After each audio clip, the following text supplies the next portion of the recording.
Good morning, students. In our last discussion, when we were discussing about executive, now I am continuing this chapter. कार्यपालिका इस chapter को मैं आगे बढ़ा रहा हूँ. लास्ट टाइम हमने जो डिस्कस किया था वो था हमने किया था parliamentary executive. And I told you that in parliamentary executive ministers or executive are part of the parliament. One who is not a member of the parliament cannot be a minister.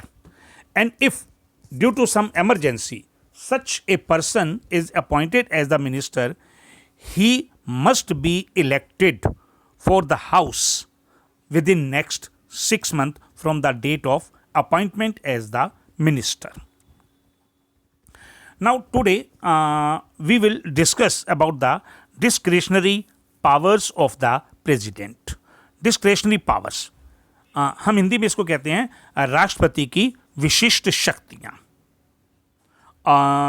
कभी कभी हम इसको कह देते हैं राष्ट्रपति की विवेकाधिकार शक्तियाँ. रीज़न क्या है कि राष्ट्रपति, हमारे संविधान में ये लिखा हुआ है कि प्रधानमंत्री के नेतृत्व में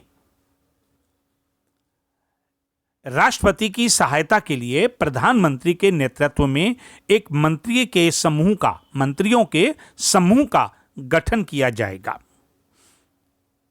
ए ग्रुप ऑफ मिनिस्टर्स और cabinet will be organised in the leadership of prime minister to help the president. And the reality is, in our constitution, president is very powerful, but he cannot use his powers. Then who uses it? It is the prime minister.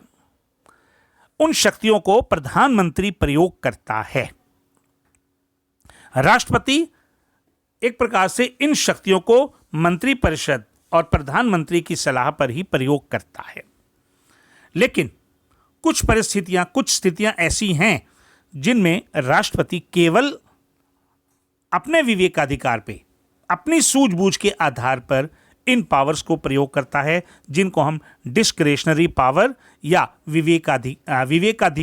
विवेकाधीन शक्तियां कहते हैं.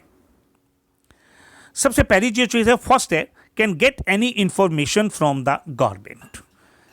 Actually क्या है कि prime minister को time to time president को meet करना पड़ता है, प्रेसिडेंट से मिलना पड़ता है, और जो कैबिनेट है जो भी डिसीजन लेती है उन सारे डिसीजंस को राष्ट्रपति को बताना पड़ता है. और दूसरी बात है कि राष्ट्रपति भी प्रधानमंत्री से किसी भी विषय की डिटेल ले सकता है. That's why I have stated can get any information from government. यानी उसे सरकार से किसी भी मामले की जानकारी लेने का अधिकार है. And I have told you earlier that Prime Minister has to see the President time to time, and he has to give information regarding decisions taken by the Council of Ministers. Next is, he can send back advice given by Council of Ministers. Like we have discussed about legislature, that a bill becomes a law when the president gives his consent. If the president does not sign that bill, then it means he can return it to the parliament. In same way, because the president has to work on the advice of the Council of Minister, but many times if he is not satisfied with the Council of Ministers or advice of the Council of Minister, he can send back advice and request them to reconsider the decision.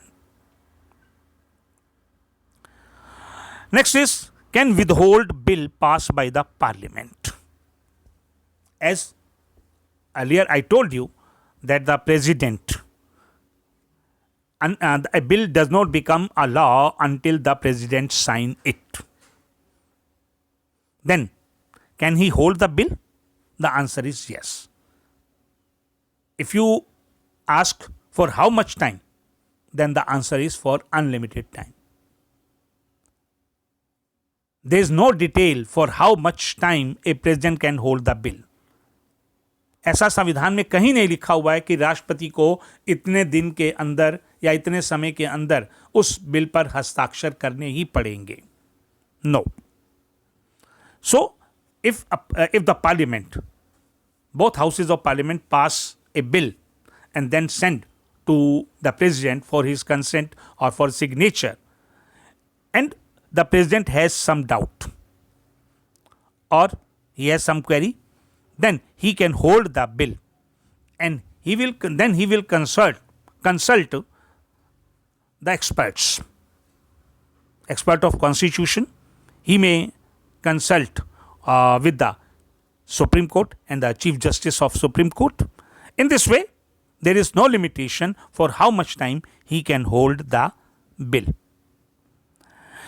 The next is, that is very important, in case of no majority to any political party.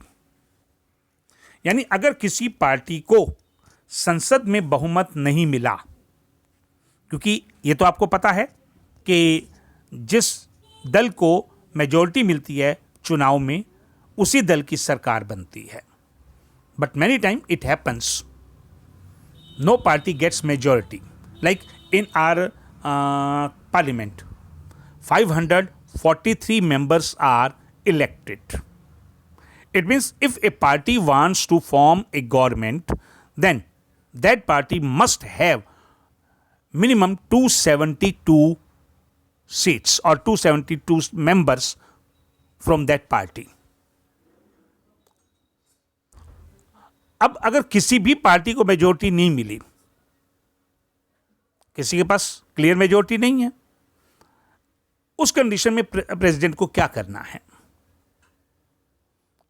First ही waits which party tries to prove the majority, because at that time these parties try to get support of the independent candidates or the small parties or other members of the parliament. यानी उनको जो members हैं, जो party जिसको सरकार बनानी है, वो विभिन्न सदस्यों से, जो अलग अलग मेंबर्स हैं, चाहे वो अपोजिशन के हैं, दूसरी पार्टी छोटी पार्टियों के हैं, इंडिपेंडेंट हैं, उनका सपोर्ट लेके जब तक उनके पास मोर देन 272 मेंबर्स नहीं हो जाते, तब तक वो सरकार नहीं बना सकते. इसलिए प्रेसिडेंट वेट करेगा कि कौन सी पार्टी अपना बहुमत सिद्ध करने की कोशिश करती है. और ये ऐसा 2 बार हो चुका है. वंस इन 1989 में हुआ था, बाद में नेशनल फ्रंट यानी राष्ट्रीय मोर्चा की सरकार बनी थी, और दूसरी बार 1998 में भी ऐसा हुआ था. Next is ceremonial head. अब जो प्रेसिडेंट है वो कंट्री का सेरिमोनियल हेड है. सेरिमोनी मतलब एक रस्म है, नाम मात्र का अध्यक्ष है. क्योंकि अभी हमने डिस्कस किया कि राष्ट्रपति के पास अपनी पावर्स कम हैं. लिखित में तो राष्ट्रपति बहुत पावरफुल है, ऐसा कोई काम नहीं है जो प्रेसिडेंट ना कर सके. लेकिन सही मायनों में उन पावर्स को यूज कैबिनेट ऑफ मिनिस्टर और प्राइम मिनिस्टर करते हैं.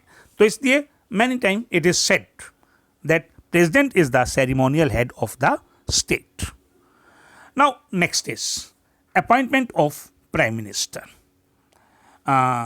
वैसे तो आप इलेक्शन में इस बारे में पढ़ेंगे जब कंट्री के अंदर, क्योंकि जो लोकसभा का इलेक्शन होते हैं, उसके बाद जो सरकार, जो पार्टी, जो लोकसभा का टेन्योर होता है वो 5 साल का होता है, जो उसके काम करने की अवधि है.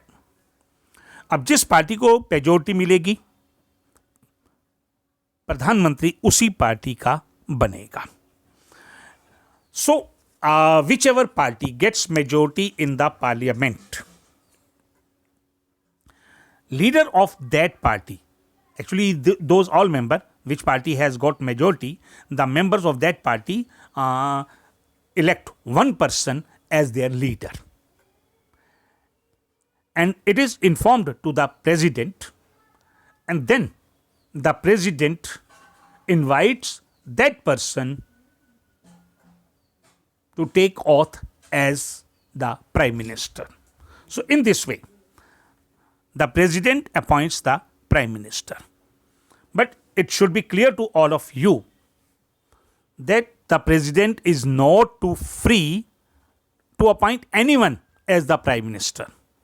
Only the majority party will elect their leader, and then president will invite him to take oath as the prime minister. Now the question is, what is the tenure of prime minister? Prime minister कितने समय तक काम कर सकता है? जैसे राष्ट्रपति 5 साल के लिए होता है, तो प्रधानमंत्री का कार्यकाल कितना है, उसका वर्किंग पीरियड कितना है? तो आपको यह बात क्लियर हो जानी चाहिए.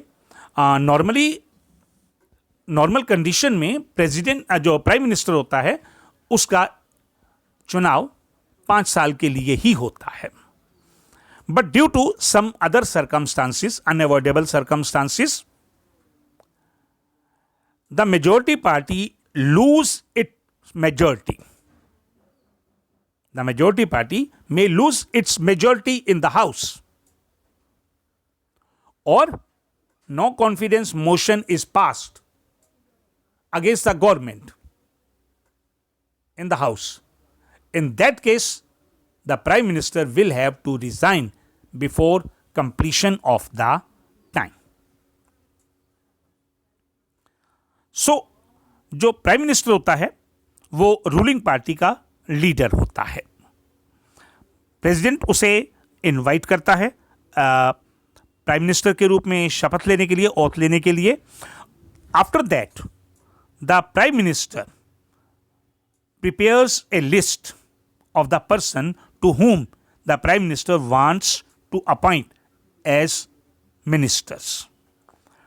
The ministers of all types and of all departments or portfolio, सभी विभागों के जितने भी मंत्री हैं, चाहे वो कैबिनेट हैं, चाहे वो राज्य स्तर के हैं या उप मंत्री हैं,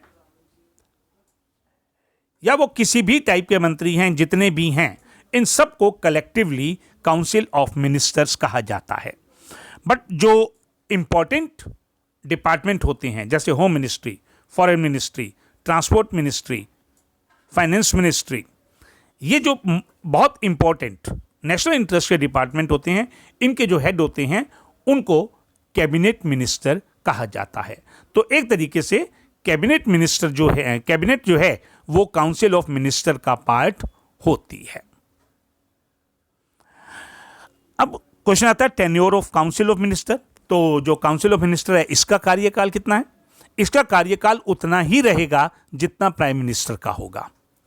इन case of the resignation of the prime minister, the whole council of minister also resigns. यानी प्रधानमंत्री का इस्तीफा, पूरी मंत्री परिषद का इस्तीफा, काउंसिल ऑफ मिनिस्टर का इस्तीफा मान लिया जाता है. तो ये सरकार, जब तक सरकार है, यही उनका कार्यकाल होता है. फॉर एग्जाम्पल 1977 में, आपने 9th में पढ़ा हुआ है, 1977 में जब जनता पार्टी की सरकार बनी थी, जिसके प्रधानमंत्री श्री मोरारजी देसाई थे, 1977 में इस पार्टी की मेजॉरिटी खत्म हो गई. यानी सरकार के खिलाफ, जो सरकार को जो सपोर्ट देने वाले मेंबर्स थे, उन्होंने सरकार से सपोर्ट वापस ले लिया और इसके साथ ही सरकार माइनॉरिटी में आ गई और तब गवर्नमेंट को रिजाइन करना पड़ा. तो उस कंडीशन में इस प्रकार से जो काउंसिल ऑफ मिनिस्टर है वो तभी तक काम करेगी जब तक प्राइम मिनिस्टर उस पोस्ट पे रहेगा. ठीक है. तो अब ये कुछ क्वेश्चंस आपकी स्क्रीन पे दिए गए हैं. आप इन क्वेश्चंस के आंसर इनको आप फाइंड आउट कीजिएगा. अगली बार हम वाइस प्रेसिडेंट के बारे में पढ़ेंगे और इसके साथ साथ कुछ और टॉपिक्स भी हैं, जैसे काउंसिल ऑफ मिनिस्टर का साइज़ कितना होना चाहिए, या उनके फंक्शन क्या हैं, वो कैसे काम करते हैं, इन चीज़ों के बारे में हम अगले लेक्चर में डिस्कस करेंगे। और इसके साथ साथ ये तो खैर आपने 9th में जैसे पढ़ा था कि एक परमानेंट एग्जीक्यूटिव होती है और एक पॉलिटिकल एग्जीक्यूटिव होती है, तो इसके बारे में भी हम अगले लेक्चर में डिस्कस करेंगे। Thank you.